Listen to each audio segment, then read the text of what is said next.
Good morning everyone. I hope के सब अच्छे होंगे। चलिए जी, आज हम ईबीसीएल में एक नया चैप्टर स्टार्ट करने जा रहे हैं। चैप्टर नंबर 16 है हमारे मॉड्यूल से, और चैप्टर का नेम दिया हुआ है ट्रांसफर ऑफ प्रॉपर्टी एक्ट 1882। काफ़ी इंटरेस्टिंग चैप्टर है और इजी चैप्टर है। इस चैप्टर को हम मोस्टली एग्जाम्पल्स के फॉर्म में समझेंगे। जितने भी टॉपिक्स इस चैप्टर के अंदर दे रखे हैं उनको अच्छे से समझने के लिए आपको सबसे पहले टॉपिक्स के एग्जाम्पल समझने पड़ेंगे। एग्जाम्पल समझने के बाद अगर आप डेफिनेशन की या टॉपिक्स की इंटरप्रिटेशन करोगे तो आपको समझने में ज़्यादा आसानी होगी। ठीक है, तो इसमें हम काफ़ी सारे एग्जाम्पल्स बनाने वाले हैं चैप्टर के अंदर, ताकि हमको चैप्टर अच्छे से समझ आ जाए। चलिए जी, चैप्टर स्टार्ट करते हैं हमारा। थोड़ी सी बेसिक इंट्रोडक्शन की बात करते हैं चैप्टर को लेकर के। जो ये हमारा चैप्टर दिया हुआ है जिसको हम ट्रांसफर ऑफ प्रॉपर्टी एक्ट 1882 बोल रहे हैं, बेसिकली जो ये चैप्टर है, जो ये एक्ट है, वो डील करता है जब भी कोई दो लिविंग पर्सन आपस में प्रॉपर्टी को ट्रांसफर करते हैं। अब प्रॉपर्टी का मतलब क्या है? इस एक्ट में मूवेबल प्रॉपर्टी भी कवर्ड है और इमूवेबल प्रॉपर्टी भी कवर्ड है। तो जब भी दो लिविंग पर्सन आपस में प्रॉपर्टी ट्रांसफर करते हैं, ट्रांसफर करने का मतलब क्या बनेगा? सेल, गिफ्ट, ठीक है, लीज पे देना, मॉर्गेज करना, चार्ज क्रिएट करना, वो सब कवर है ट्रांसफर के अंदर। तो उस ट्रांसफर को इस एक्ट के अकॉर्डिंग गवर्न किया जाएगा।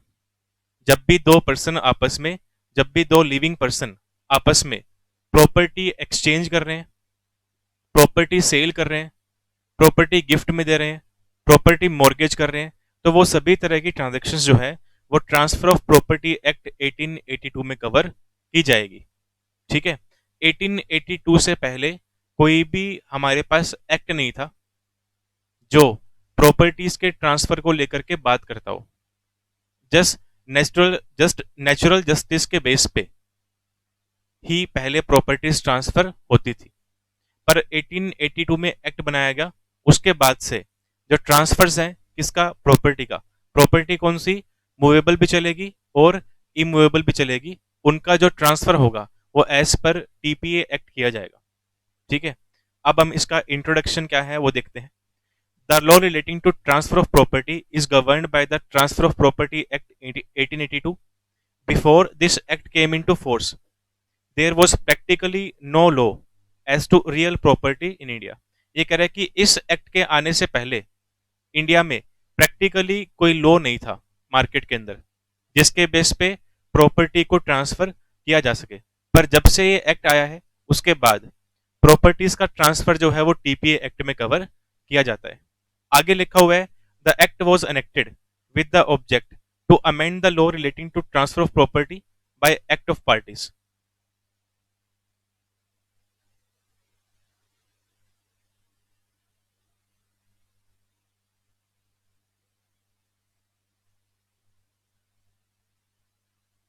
ये कह रहा है कि जब भी दो पार्टीज मिल करके, बाय एक्ट ऑफ पार्टीज मतलब पार्टीज की वजह से, पार्टीज खुद मिल करके कोई प्रॉपर्टी ट्रांसफर करेगी, जो पार्टीज अलाइव है वही ट्रांसफर इस एक्ट में कवर किया जाएगा।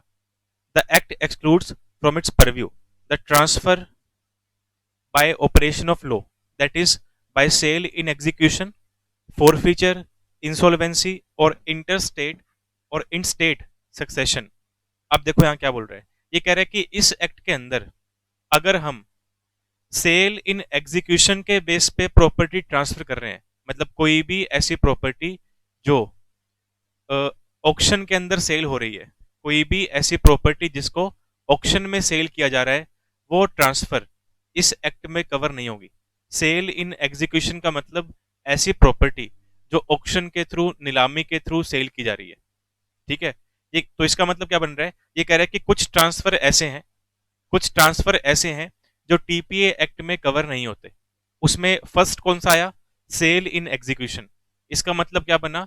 ऑक्शन के अंदर प्रॉपर्टी सेल हो रही है तो वो ट्रांसफर टीपीए एक्ट के अकॉर्डिंग नहीं होगा। सेकंड लिखा हुआ है फॉरफीचर। अगर हम किसी प्रॉपर्टी को फॉरफिट कर रहे हैं, ठीक है, फॉरफीचर कब करेंगे? जब हमने मान लो किसी को कोई पैसे दे रखे थे, ठीक है, लोन पे, और सामने वाली पार्टी ने पैसे लौटाई नहीं हमारे, तो हमने उसकी प्रॉपर्टी फॉरफिट कर ली। ठीक है, तो अगर ऐसा हो रहा है, फॉरफीचर हो रहा है प्रॉपर्टी का, उस केस में वो फॉरफीचर टीपीए एक्ट में कवर नहीं किया जाएगा। थर्ड बोल रहे हैं इंसॉल्वेंसी।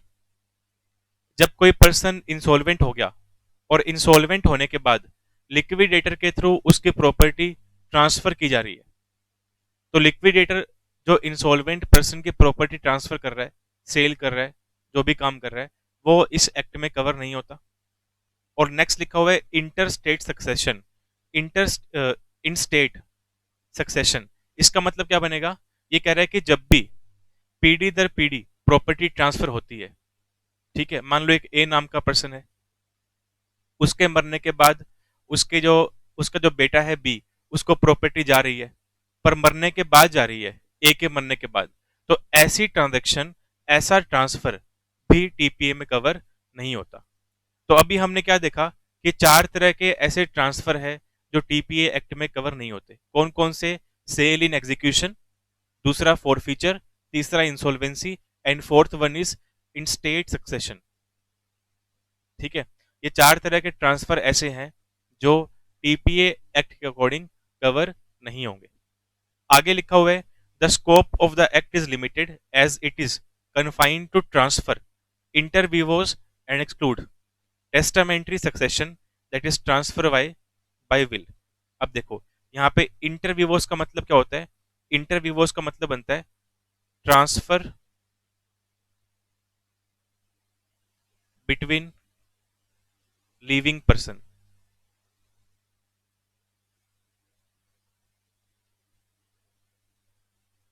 इंटरव्यूवर्स वर्ड का मतलब बनता है ट्रांसफर बिटवीन लिविंग पर्सन।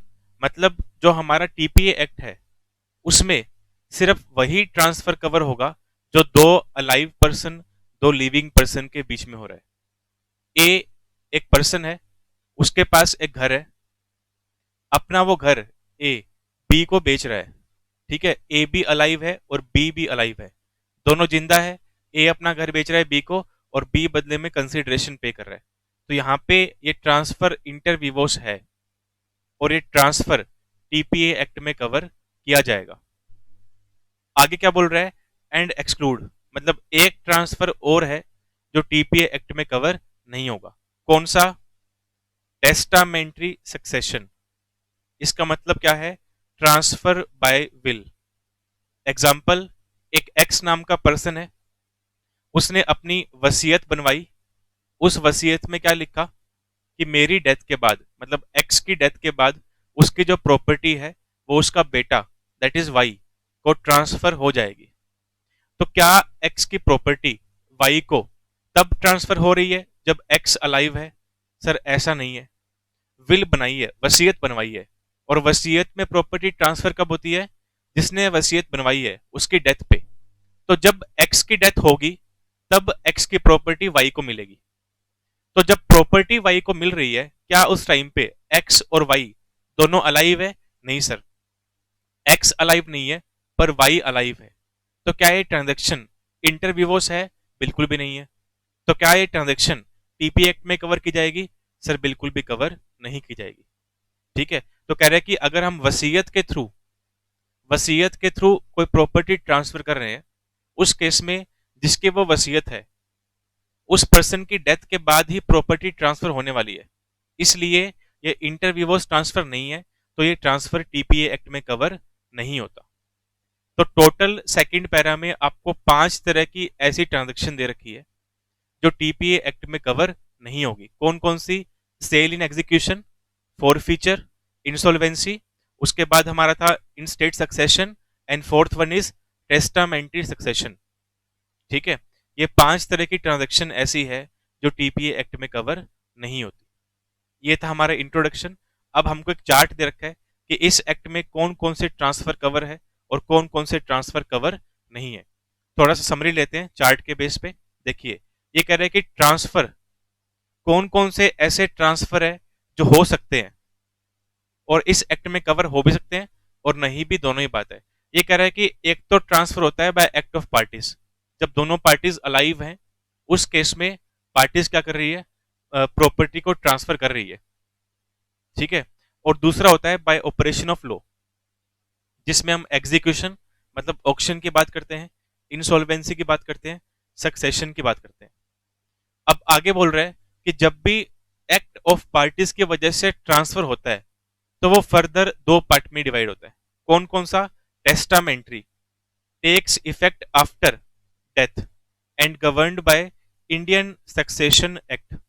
ये कह रहे हैं कि एक तो ट्रांसफर ऐसा होता है जो किसी एक पार्टी की डेथ होने के बाद ट्रांसफर होगा, जैसे अभी हमने देखा transfer by will, transfer through will sorry, will के थ्रू प्रॉपर्टी ट्रांसफर करेंगे। उस केस में क्या होगा? जिसकी वो वसीयत है, जिसकी विल है, जब उसकी डेथ होगी तब जाकर के प्रॉपर्टी ट्रांसफरी के पास जाती है। तो यहाँ पे आफ्टर डेथ प्रॉपर्टी ट्रांसफर हो रही है, तो क्या ये ट्रांसफर टीपीए एक्ट में कवर होगा? सर बिल्कुल भी कवर नहीं होगा। तो ये कहाँ पे कवर होगा? इंडियन सक्सेशन एक्ट के अकॉर्डिंग वसीयत के थ्रू प्रॉपर्टी ट्रांसफर होती है। दूसरा बोल रहा है बाय एक्ट ऑफ पार्टीज के अंदर इंटरविवोस। इंटरविवोस का मतलब क्या हुआ? ट्रांसफर बिटवीन लिविंग पर्सन, दो ऐसे लोग जो जिंदा हैं, अलाइव है, उनके बीच में प्रॉपर्टी ट्रांसफर हो रही है, तो क्या वो ट्रांसफर टीपीए एक्ट में कवर होगा? सर डेफिनेटली कवर होगा। अभी इंट्रोडक्शन में पढ़ के आए हम।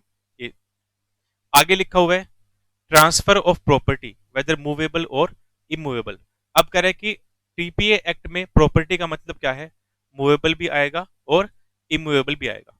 तो चाहे प्रॉपर्टी मूवेबल हो चाहे प्रॉपर्टी इमूवेबल हो, दोनों ही ट्रांसफर टीपीए एक्ट में कवर की जाएगी। बस ये बात ध्यान रखनी है कि जो ट्रांसफर है वो लिविंग पर्सन के बीच में हो रहा हो। आगे बोल रहा है special transfer of immovable property. अब कह रहे हैं कि आईपी को लेकर के, इसको हम शॉर्ट में आईपी बोल रहे हैं, आईपी को लेकर के कुछ स्पेशल केस भी बनते हैं। कौन कौन से? Sale, mortgage and charge, lease, exchange, gift, actionable claim. इन सब के टॉपिक हमको आगे डिफाइन किए हुए हैं, वहां पढ़ेंगे कि इनके थ्रू प्रॉपर्टी ट्रांसफर कैसे होती है। ठीक है, चलिए जी, ये था हमारा बेसिक इंट्रो उस चैप्टर का। अब हम चलते हैं कुछ डेफिनेशंस की तरफ। फर्स्ट डेफिनेशन जो दे रखी है हमको, दैट इज इंस्ट्रूमेंट। इंस्ट्रूमेंट का मतलब क्या होगा? Non testamentary instrument. अगर इस एक्ट में कहीं पर भी इंस्ट्रूमेंट वर्ड लिखा हुआ है, इसका मतलब कौन से इंस्ट्रूमेंट की बात की जा रही है? नॉन टेस्टामेंट्री इंस्ट्रूमेंट की बात की जा रही है। अब नॉन टेस्टामेंट्री इंस्ट्रूमेंट कौन सा होता है? देखिए, इंस्ट्रूमेंट जो है वो दो तरह के रहते हैं, एक होते हैं टेस्टामेंट्री और दूसरे नॉन टेस्टामेंट्री। टेस्टामेंट्री इंस्ट्रूमेंट कौन से होते हैं? ऐसे इंस्ट्रूमेंट जिसमें वसीयत बनती है, वसीयत के थ्रू ट्रांसफर होने वाले इंस्ट्रूमेंट को बोलते हैं टेस्टामेंट्री इंस्ट्रूमेंट। उसके अलावा कोई सेल डीड बन रही है, कोई गिफ्ट डीड बन रही है, कोई लीज डीड बन रही है, कोई मॉर्गेज डीड बन रही है, ठीक है, ये डीड जो बनती है जिन डॉक्यूमेंट्स के ऊपर, उन डॉक्यूमेंट को हम क्या बोलते हैं? नॉन टेस्टामेंट्री इंस्ट्रूमेंट बोलते हैं। तो नॉन टेस्टामेंट्री इंस्ट्रूमेंट के अंदर एग्जांपल क्या बन सकते हैं? Sale deed, gift deed,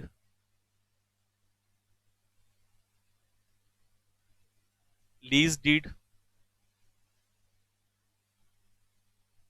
rent agreement, etcetera. तो इस एक्ट में नॉन टेस्टामेंट्री इंस्ट्रूमेंट कवर होंगे, क्योंकि वसीयत के थ्रू प्रॉपर्टी ट्रांसफर हो रही है, तो वो चीज वैसे भी इस एक्ट में कवर नहीं है। तो कभी भी इंस्ट्रूमेंट का मतलब टेस्टामेंट्री इंस्ट्रूमेंट नहीं बनेगा, क्योंकि वो चीज वैसे ही इस चैप्टर में कवर नहीं है, हम इंटरव्यू में पढ़ के आ चुके हैं। ठीक है, अब आओ नेक्स्ट डेफिनेशन पे, that is attach to earth. ये कह रहा है कि अटैच टू अर्थ का मतलब क्या बनेगा? Attach to earth means rooted in the earth. कोई भी ऐसी चीज जो जिसकी जड़ें कहाँ पे है? जमीन के अंदर है, जैसे कि पेड़ वगैरह हो गए। ठीक है, तो ऐसी कोई भी चीज जिसकी जड़ें जमीन में है, उसको हम अटैच्ड टू अर्थ बोलेंगे। दूसरी बात, एम्बेडेड इन द अर्थ। कोई भी ऐसी चीज जो जमीन में गड़ी हुई है, एम्बेडेड मतलब गड़ी होना। कोई भी ऐसी चीज जो जमीन में गड़ी हुई है, जैसे वॉल्स और बिल्डिंग। तो ये भी अटैच टू अर्थ में कवर होगी। तीसरी बात, attached to what is so embedded for the permanent beneficial enjoyment of that to which it is attached. अब देखो, ये थोड़ी सी कंफ्यूजन वाली बात है। यहाँ पे क्या लिखा हुआ है देखो, ये कह रहा है कि attached to what is so embedded, ऐसी चीज जो एम्बेडेड है कहाँ पे, अर्थ में, उसके साथ कुछ अटैच है। कोई ऐसी चीज जो एम्बेडेड है अर्थ में, उसके साथ कुछ अटैच्ड है, वो चीज भी अटैच टू अर्थ में कवर होगी। Sir example, doors, windows, gate हो गए, खिड़कियां हो गई, दरवाजे वगैरह, ठीक है, वो सब कवर होंगे। कैसे देखो, ऐसी चीज जो जमीन में गड़ी हुई है, वॉल, दीवार गड़ी हुई है जमीन में, दीवार में खिड़की है, दीवार में गेट है, ठीक है, और गेट खिड़की परमानेंट यूज करने के लिए बनाए जाते हैं या टेम्परेरी बेस पे यूज करने के लिए बनते हैं। जब भी कोई घर बन रहा है, जब भी कोई ऑफिस बन रहा है, कोई बिल्डिंग बन रही है, उसमें विंडोज हैं, उसमें डोर्स हैं, वो परमानेंटली यूज करने के लिए है या सिर्फ कुछ टाइम यूज करने के लिए है, उसके बाद उनको उखाड़ देंगे? ऐसा तो नहीं है ना, वो परमानेंटली वहां पे लगे रहेंगे।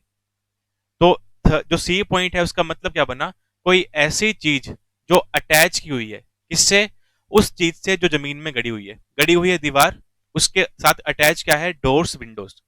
तो वो एग्जाम्पल बनेंगे सी पॉइंट के। तो एग्जाम्पल बन जाएंगे यहाँ पे डोर्स एंड विंडोज। तो अटैच टू अर्थ में ये तीन चीज कवर होगी। कौन कौन सी तीन चीज, एक बार फटाफट से दोबारा देख लेते हैं। ऐसी चीज जिसकी जड़ें जमीन में है, दूसरा ऐसी चीज जो जमीन में गड़ी हुई है, और सी पॉइंट में लिखा हुआ है ऐसी चीज जो अटैच है उस चीज से जो जमीन में गड़ी हुई है, ठीक है, और जिस चीज को हमने अटैच किया हुआ है वो परमानेंटली यूज करने के लिए अटैच किया हुआ है। तो ये तीनों चीज अटैच टू अर्थ के अंदर कवर हो जाएंगी। अब आओ नेक्स्ट आगे, नेक्स्ट टर्म दे रखी है एब्सोल्यूट इंटरेस्ट। एब्सोल्यूट इंटरेस्ट क्या होता है, इसको समझते हैं एग्जांपल से। देखिए, एक मिस्टर ए नाम का पर्सन है, ठीक है, हम क्या पढ़ रहे हैं, एब्सोल्यूट इंटरेस्ट।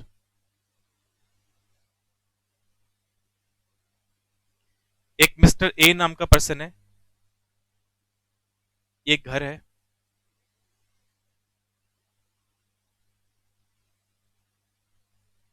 मिस्टर ए इस घर का ओनर है। मिस्टर ए जो है वो इस घर का ओनर है। तो क्या इस घर का जो 100% इंटरेस्ट है वो किसके पास होगा?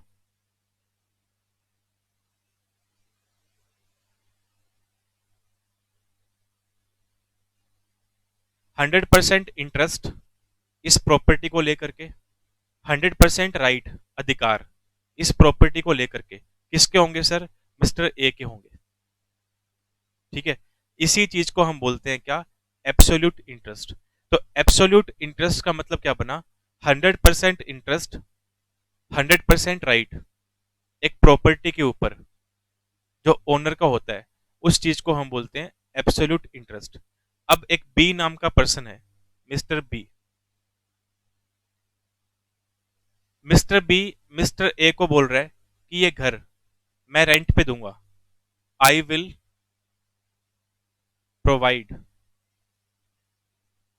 It on rent. Mister B बोल रहा है मिस्टर ए को, जबकि घर है किसका? ए का।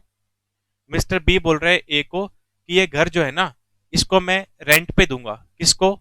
सी को। तो क्या मिस्टर बी के पास इस घर के अंदर कोई भी राइट है? सर बिल्कुल भी राइट नहीं है, क्योंकि इस घर का मालिक कौन है? ए है। तो इस घर के साथ क्या करना है? इस घर में रहना है, इसे किराए पे देना है, मतलब रेंट पे देना है, इसको लीज पे देना है, इसकी मॉर्गेज क्रिएट करनी है, ये सब डिसाइड कौन करेगा? ए डिसाइड करेगा। क्या मिस्टर बी के पास इस घर को लेकर के कुछ भी डिसाइड करने का अधिकार है, राइट है? सर बिल्कुल भी नहीं है। तो मिस्टर बी अगर ये घर मिस्टर ए से बिना पूछे सी को रेंट पे देता है, तो वो ट्रांजैक्शन क्या है सर, इनवैलिड है। क्योंकि एब्सोल्यूट इंटरेस्ट जो है प्रॉपर्टी का वो किसके पास है, ए के पास है। ए चाहे कुछ भी करे, चाहे घर को बेचे, चाहे गिफ्ट में दे, चाहे मॉर्गेज क्रिएट करे, सब अलाउड है। ठीक है।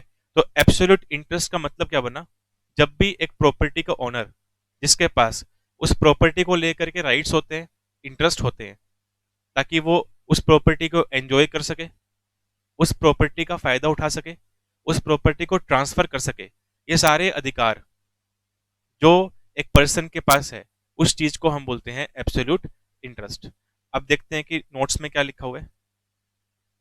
When a person owns property, ये कह रहा है कि जब भी एक पर्सन जो है किसी प्रॉपर्टी का मालिक बनता है, he has an absolute interest in the property, तो उस पर्सन के पास उस प्रॉपर्टी के अंदर एब्सोल्यूट इंटरेस्ट मतलब 100% इंटरेस्ट आ जाता है।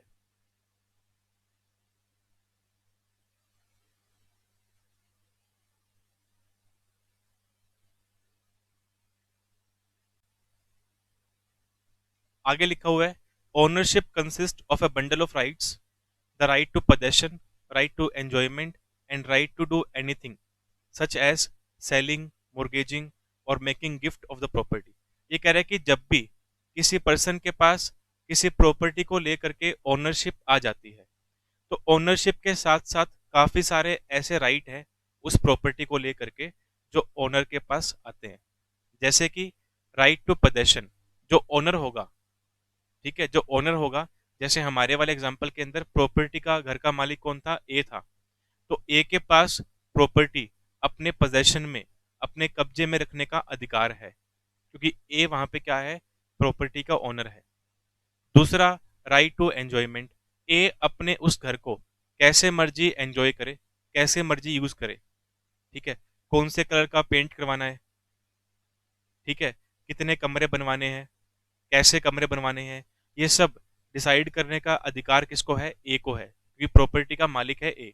तीसरा, राइट टू डू एनीथिंग, उस प्रॉपर्टी के साथ ओनर दैट इज ए कुछ भी कर सकता है, उसको बेच सकता है, उस पे मॉर्गेज क्रिएट कर सकता है, उस प्रॉपर्टी को ए किसी को गिफ्ट में दे सकता है, मर्जी ए की है, चाहे ए कुछ भी करे। If A is the owner of land, he has an absolute interest in the land. अब यहाँ पर आपको एग्जांपल दिया हुआ है कि एक जमीन है, उसका मालिक कौन है, ए। एक जमीन का टुकड़ा है जिसका मालिक कौन है, ए। तो वहां पे ए के पास एब्सोल्यूट इंटरेस्ट है, ऐसा माना जाएगा। If A sells his land to B, अगर ए ने अपनी वो जमीन बी को बेच दी, then B becomes the owner and he acquires an absolute interest in the land he has purchased from A. तो कह रहे हैं कि जो जमीन पहले ए के पास थी, मालिक था ए, तो एब्सोल्यूट इंटरेस्ट किसके पास था, ए के पास था। जैसे ही ए ने अपना वो पीस ऑफ लैंड बी को सेल कर दिया, तो बी क्या बन गया, अब ओनर बन गया। तो एब्सोल्यूट इंटरेस्ट अब ए से कहां शिफ्ट हो गया, बी के ऊपर शिफ्ट हो गया, क्योंकि जैसे ही बी उस जमीन का मालिक बना, तो उस जमीन के रिगार्डिंग जितने भी राइट्स हैं वो किसके पास चले गए हैं सर, बी के पास चले गए हैं। Likewise, if A makes a gift of his property to B, then again B gets the absolute interest in the property which is gifted to him. These are instances where persons may have an absolute interest. अब एक example और दिया हुआ है gift को लेकर के। ए ने क्या किया, अपनी कोई प्रॉपर्टी बी को गिफ्ट में दी। जब तक वो प्रॉपर्टी ए के पास थी, तो ओनर कौन था, ए था, तो एब्सोल्यूट इंटरेस्ट किसके पास था, ए के पास था। जैसे ही ए ने वो प्रॉपर्टी वॉलंटरली अपनी मर्जी से गिफ्ट कर दी बी को, ठीक है, तो प्रॉपर्टी का मालिक कौन बन गया सर, बी बन गया मालिक। और प्रॉपर्टी को लेकर के एब्सोल्यूट इंटरेस्ट किसके पास आ गया, बी के पास आ गया। तो कह रहा है कि ये कुछ एग्जाम्पल है, इंस्टांस का मतलब एग्जाम्पल।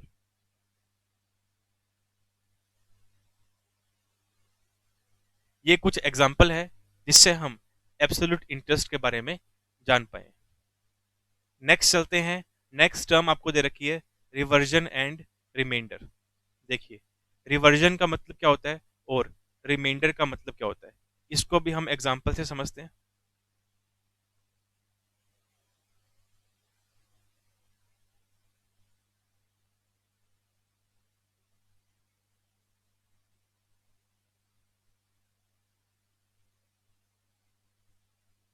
पहले समझते हैं रिवर्जन को।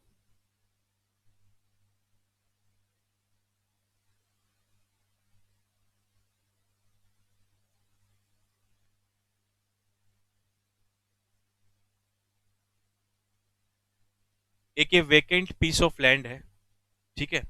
इसका ओनर कौन है? ए। एक ये जमीन का टुकड़ा है, इसका मालिक कौन है? ए। अपनी ये जमीन ए ने बी को लीज पे दे दी, ऑन लीज।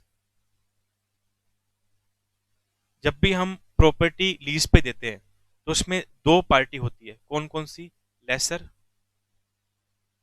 और लेसी। लीज पे देने वाले पर्सन को बोलते हैं लेसर, और जिसने लीज पे प्रॉपर्टी ली है उसे बोलते हैं लेसी। अब जो प्रॉपर्टी ए ने बी को लीज पे दी है, ये दी है फॉर 5 ईयर्स, ठीक है।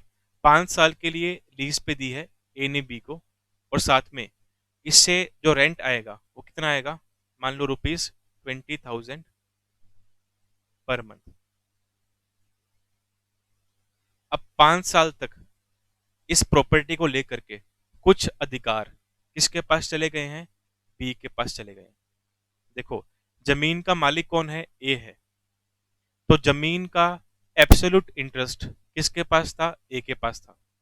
पर जैसे ही अपनी इस जमीन को ए ने बी के पास लीज पे दे दी 5 साल के लिए, तो इस जमीन में से कुछ अधिकार किसके पास चले गए हैं? बी के पास चले गए हैं। क्या परमानेंट बेसिस पे गए हैं? नहीं सर। कितने टाइम के लिए गए हैं? जितने टाइम के लीज है, दैट इज फॉर 5 ईयर्स, कुछ अधिकार इस जमीन के बी के पास भी चले गए हैं। और रिमेनिंग इंटरेस्ट किसके पास है? ए के पास है। मतलब कुछ इंटरेस्ट ए के पास है और कुछ इंटरेस्ट बी के पास है। मेजोरिटी इंटरेस्ट किसके पास होगा? ए के पास होगा। माइनॉरिटी इंटरेस्ट किसके पास चला गया है? बी के पास चला गया है फॉर 5 ईयर्स। अब जैसे ही 5 साल पूरे होंगे, जैसे ही लीज का टाइम पीरियड खत्म हो जाएगा, तो प्रॉपर्टी वापस किसके पास आनी है? After 5 years.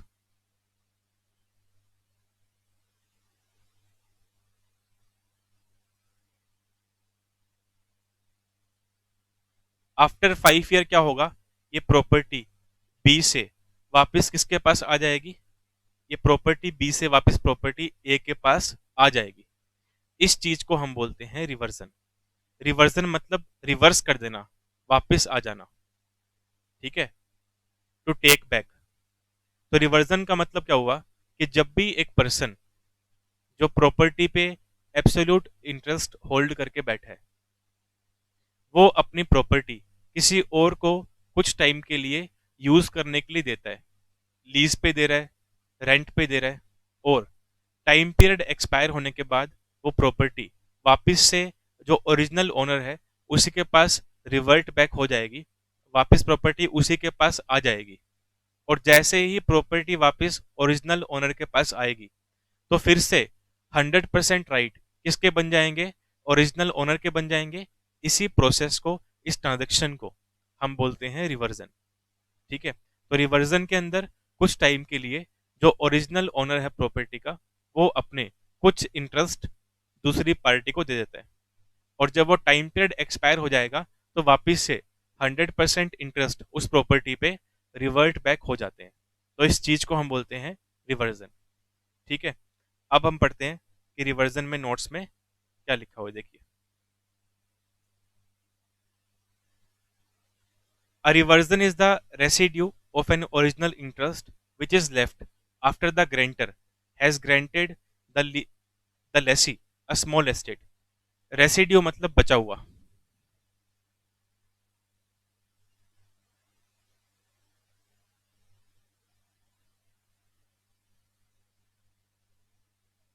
लेफ्ट।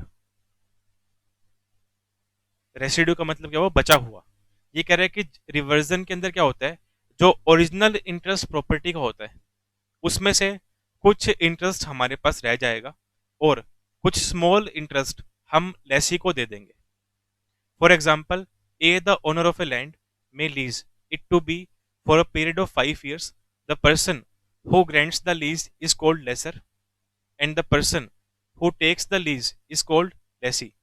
यहाँ पर भी वही एग्जांपल दिया हुआ है कि एक जमीन है जिसका ओनर कौन है, ए है। ए ने अपनी वो जमीन बी को दी लीज पे, कितने टाइम के लिए, 5 साल के लिए। जिस पर्सन ने प्रॉपर्टी लीज पे दी उसे बोलेंगे लेसर, और जिस पर्सन ने प्रॉपर्टी लीज पे ली है उसे बोलते हैं lessee. Here after the period of 5 years the lease will come to an end. ये कह रहा है कि 5 साल पूरे होने के बाद जो लीज है वो क्या हो जाएगी, खत्म हो जाएगी। And the property reverts back to lessor, और जो प्रॉपर्टी है वो वापस किसके पास आ जाएगी, सर लेसर के पास प्रॉपर्टी वापस आ जाएगी। जो ओरिजिनल ओनर था उसके पास प्रॉपर्टी वापस आ जाएगी। The property which reverts back to him is called the reversion or the revisionary interest. The lessor has a larger and absolute interest out of which he carves out a smaller estate and gives it to lessee।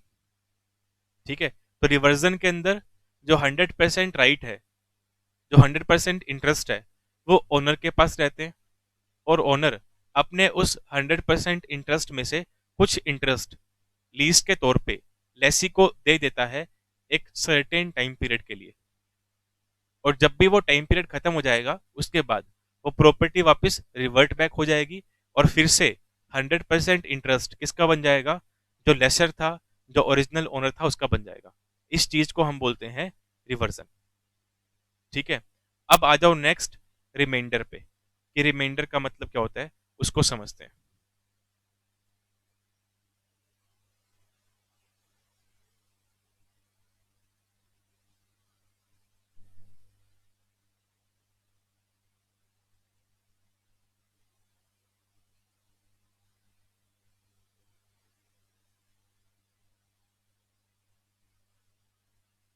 देखिए जी, reminder का मतलब क्या हुआ। एक ये house है हमारे पास, सभी केस में हमारे पास हाउस सेम रहेगा।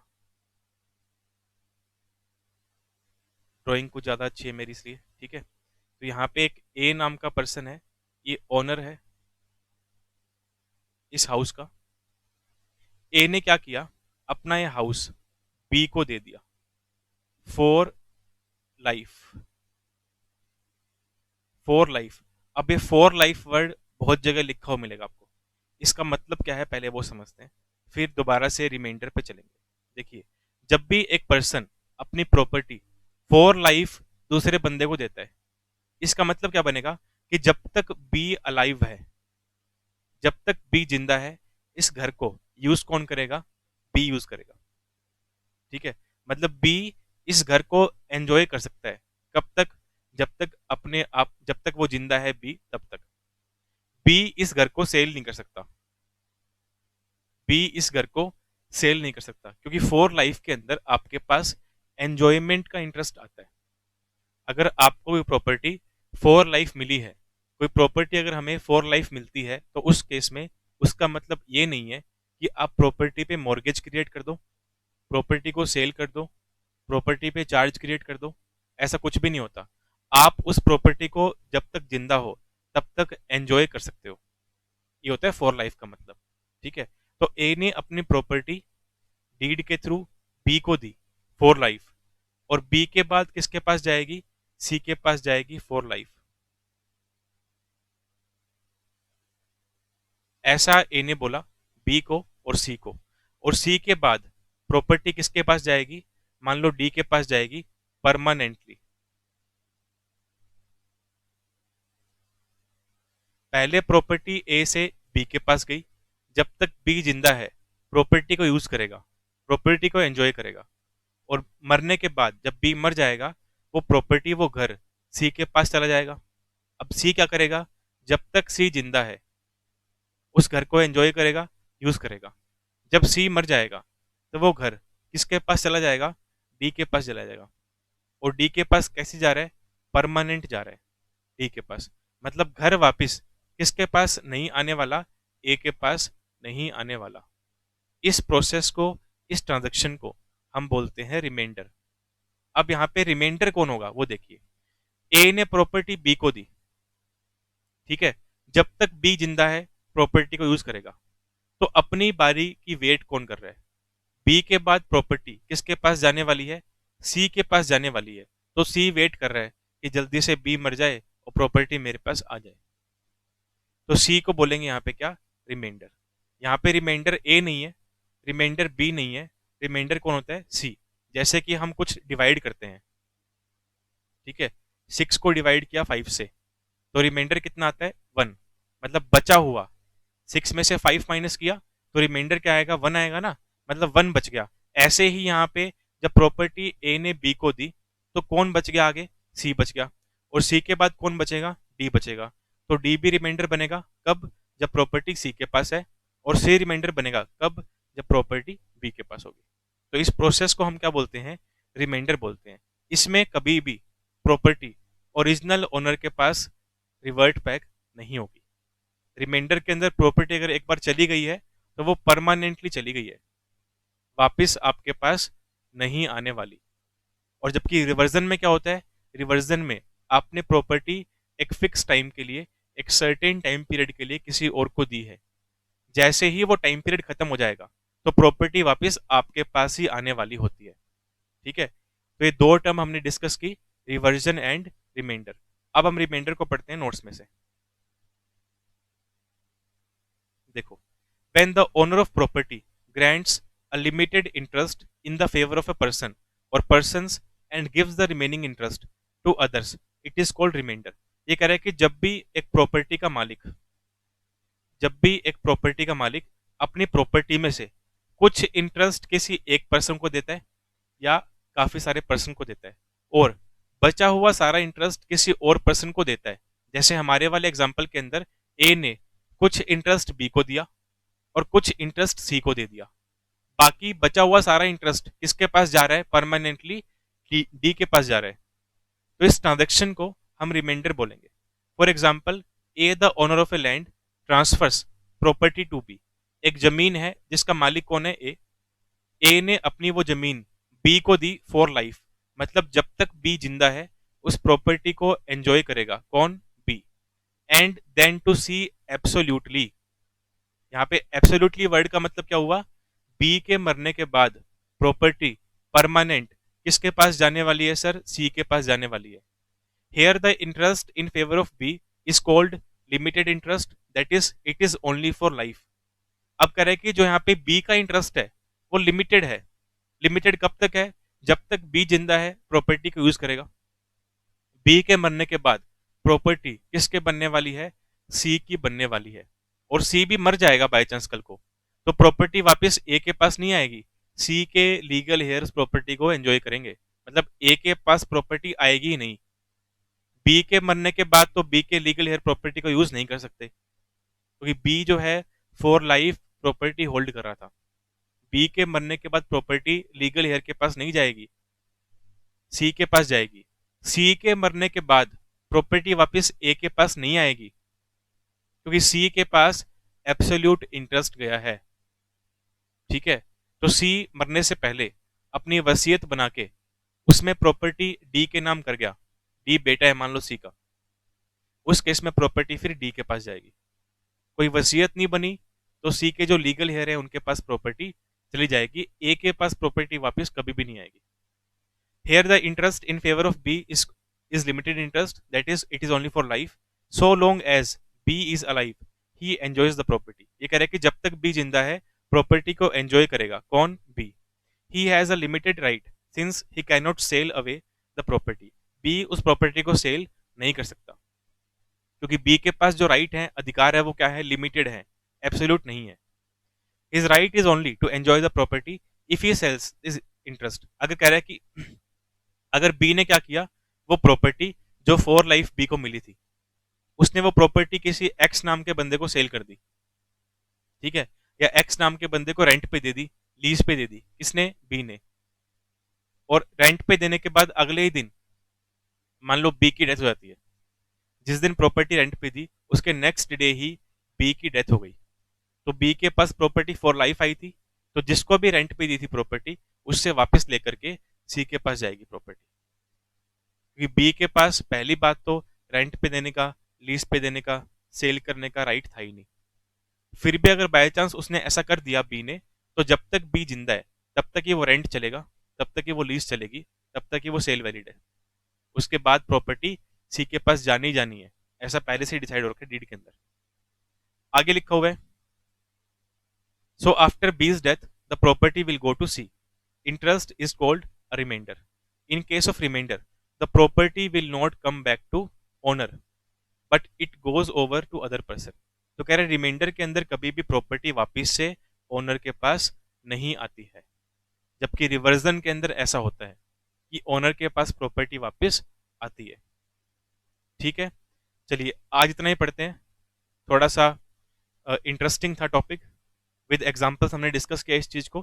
तो ऐसे ही टॉपिक इसमें आने वाले हैं आगे भी, और ऐसे ही एग्जांपल्स बनने वाले हैं। जितना ज़्यादा हम इस चैप्टर को एग्जांपल्स के थ्रू समझेंगे उतना हमारे लिए ईजी रहेगा। ठीक है, चलिए आज इतना ही पढ़ते हैं, बाकी पढ़ेंगे नेक्स्ट क्लास में।